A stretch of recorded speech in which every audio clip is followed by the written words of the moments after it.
तो doctor Amol Bhusare sir, आज अमोल भुसारे सरांकडून आम्हाला सुसाईड डे साठी काही माहिती आहे ते आम्हाला ते सर सांगणार आहे.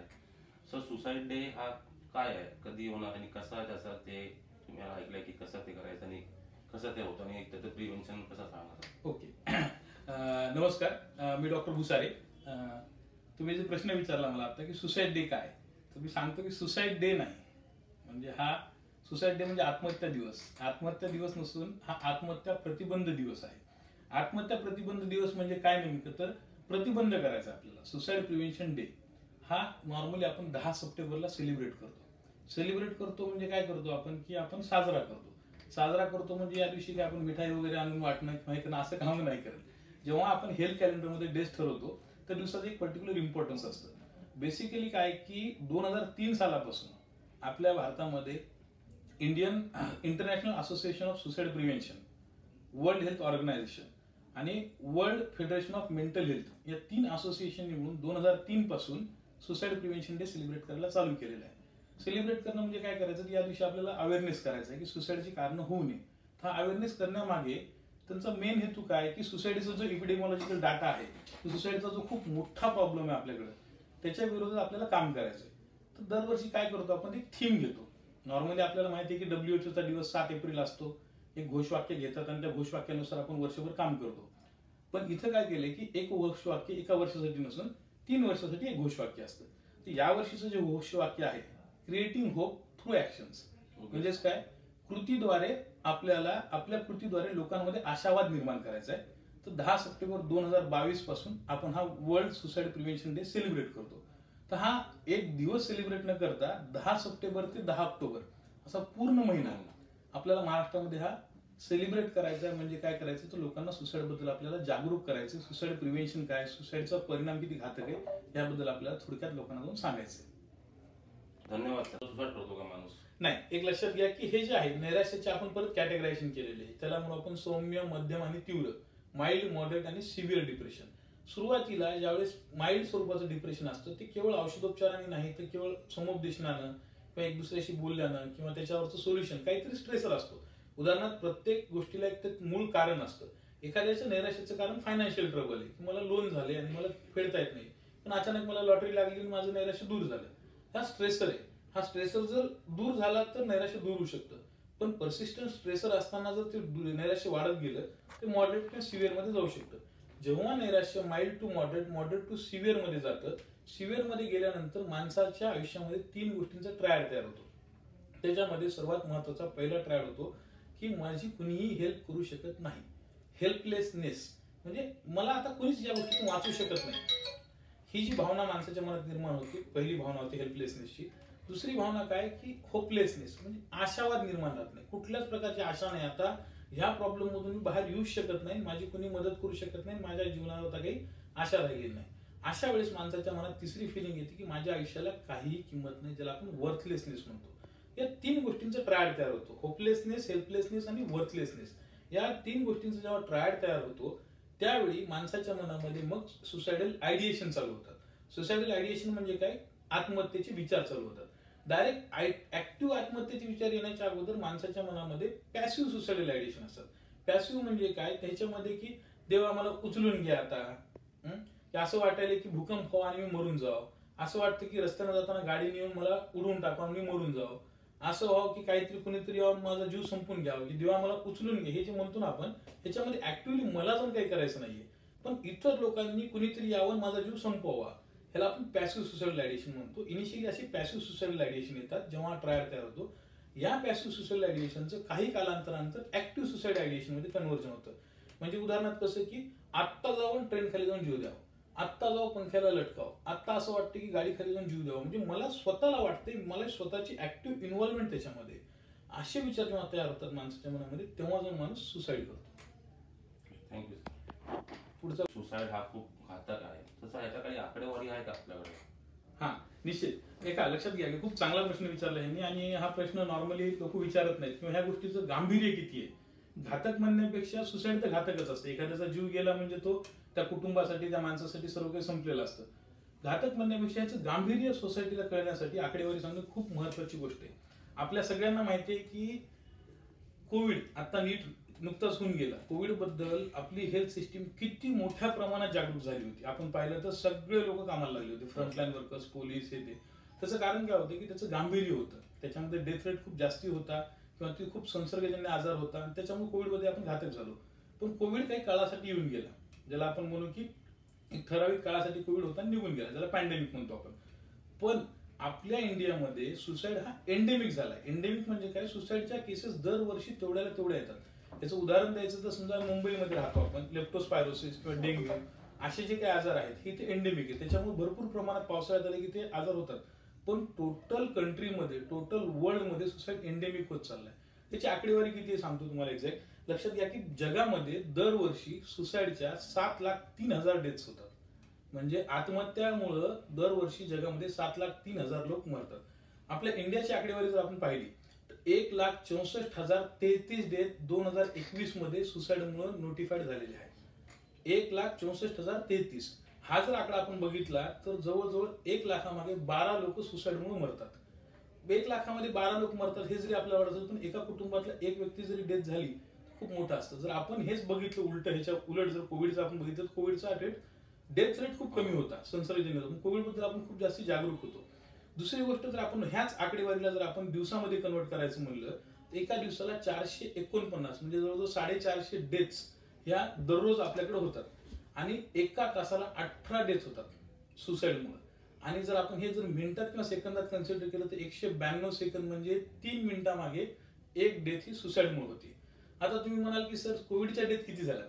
कोविडच्या डेथ लक्षात घ्या 5,28,000 डेथ भारतामध्ये आतापर्यंत झाल्यात. सुसाईडच्या डेथ तर त्या मानाने कमी आहेत, मग सुसाईड त्या मानाने कमी प्रॉब्लेम वाटेल. पण लक्षात घ्या मी काय सांगतोय, सुसाईडच्या डेथचा आकडा सांगतोय, ज्याला आपण म्हणू की कम्प्लिटेड सुसाईड. पण सुसाईडचे अटेम्प्ट जे आहेत, म्हणजे जे कोणी आत्महत्येचा प्रयत्न करतात, ह्यांची आकडेवारी किती आहे. ह्यांची आकडेवारी 20 पट आहे. म्हणजे एका व्यक्तीने सुसाईड डेथ झाली तर त्याच्या मागे 20 लोकांनी सुसाईड अटेम्प्ट केलेला असतो. जर हीच आकडेवारी आपण काढायची झाली, आपण ठोकताळ्यानं जर म्हणलं आपण की 1.5 लाख लोक दरवर्षी मरतात, याच्या 20 पट जर आपण केलं तर जवळजवळ 30 लाख लोक आत्महत्या म्हणजे स्वतःचा जीव संपवण्याचा प्रयत्न करतात. 30 लाख लोक जर वर्षाला जर आपल्याकडे एवढा प्रयत्न करत असतील तर हा प्रॉब्लेम किती घातक किंवा किती गांभीर्य आहे या प्रॉब्लेमचं, हेच आपल्याला थोडं लक्षात घेतलं पाहिजे. Thank you sir. ते सुसाईडचे वेज आणि कारणे काय असतात नेमकं सर? आता एक लक्षात घ्या, सुसाईडची वेज तर सगळ्यांनाच माहिती आहे. तुम्ही जर गुगलला टाकलं आता हाऊ टू मेक बॉम्ब जसं म्हणतो, हाऊ टू कमिट सुसाईड हे जरी सांगितलं तर कमिटमेंटचे वेज भरपूर येतात. पण आपल्या इंडियामध्ये मोस्ट कॉमन वेज आहे स्वतःचा जीव संपवण्याचा, त्याला हँगिंग म्हणतो आपण. ज्याला आपण म्हणजे फाशी घेऊन मरणं किंवा पॉयझन घेऊन मरणं, हे आपल्याकडे खूप कॉमन पाहायला भेटतं. पण नेमकं वेज पेक्षा आपल्याला कारणावर फोकस करणं गरजेचं आहे. कारण नेमके काय सुसाईडचे, तर मोस्ट ऑफ द टाइम आपल्याकडे खूप वेळा कॉमनली बोललं जातं की नैराश्यामधून सुसाईड होतं, नैराश्यामधून सुसाईड होतं.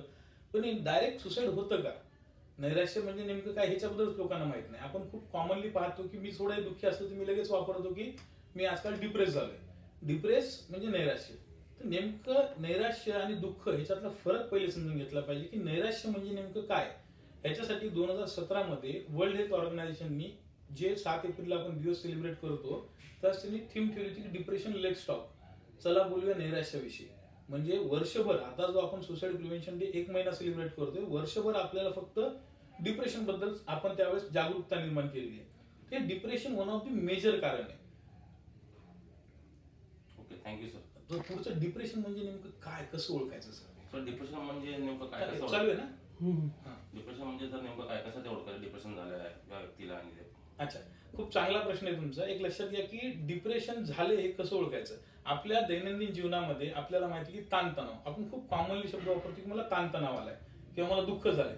याचं थोडक्यात एक सांगतो की दुःख आणि नैराश्यामधला फरक पहिले जाणून घ्या.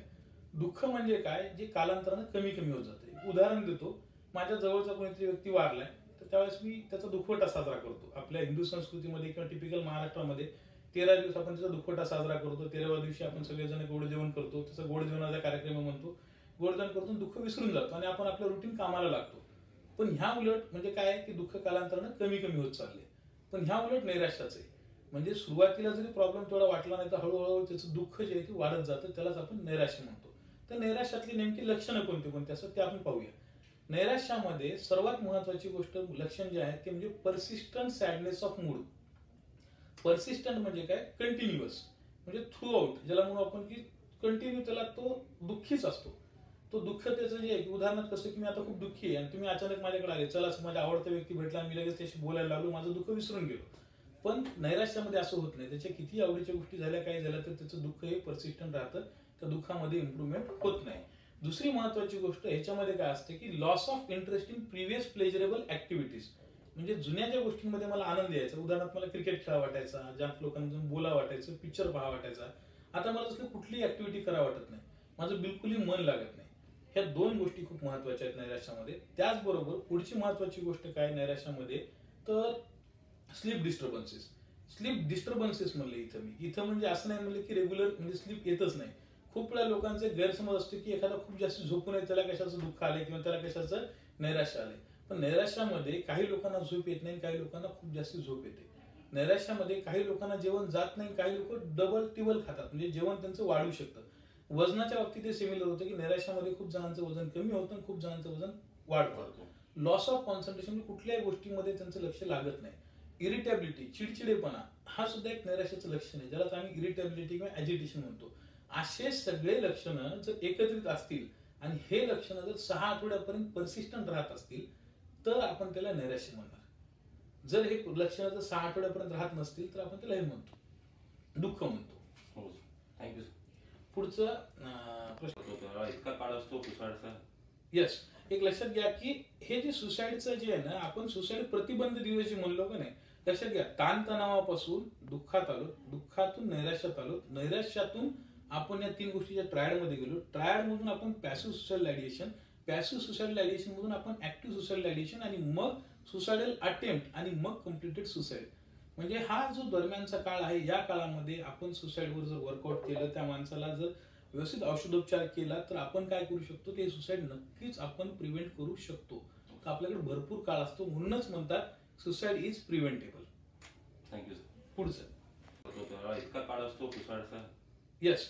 एक लक्षात घ्या की हे जे सुसाईडचं जे आहे ना, आपण सुसाईड प्रतिबंध दिवस जे म्हणलो का नाही, लक्षात घ्या, ताणतणावापासून दुःखात आलो, दुःखातून नैराश्यात आलो, नैराश्यातून आपण या 3 गोष्टीच्या ट्रायडमध्ये गेलो, ट्रायडमधून आपण पॅसिव्ह सुसाइडल आयडिएशन, पॅसिव्ह सुसाइडल आयडिएशन मधून आपण ऍक्टिव्ह सुसाइडल आयडिएशन आणि मग सुसाइडल अटेम्प्ट आणि मग कम्प्लिटेड सुसाइड.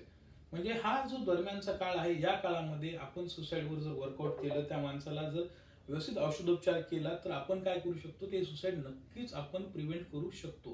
तर आपल्याकडे भरपूर काळ असतो, म्हणूनच म्हणतात सुसाइड इज प्रिव्हेंटेबल. थँक्यू.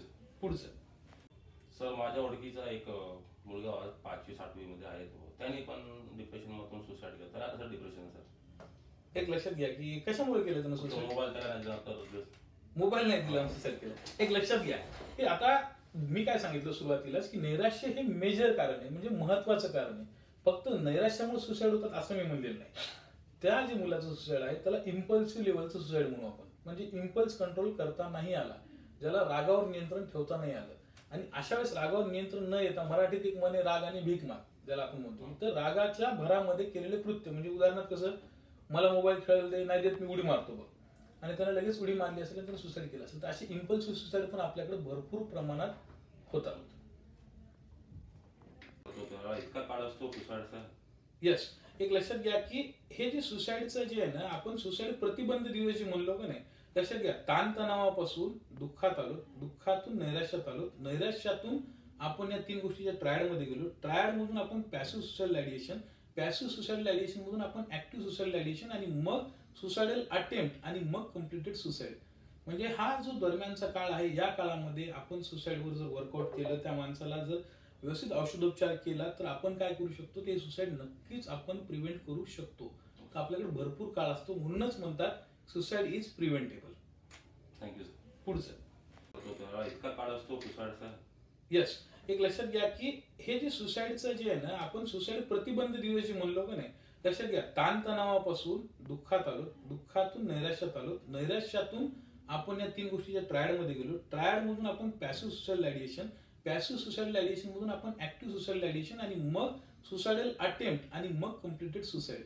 म्हणजे हा जो दरम्यानचा काळ आहे, या काळामध्ये आपण सुसाईडवर जर वर्कआउट केलं, त्या माणसाला जर व्यवस्थित औषधोपचार केला तर आपण काय करू शकतो, ते सुसाईड नक्कीच आपण प्रिव्हेंट करू शकतो.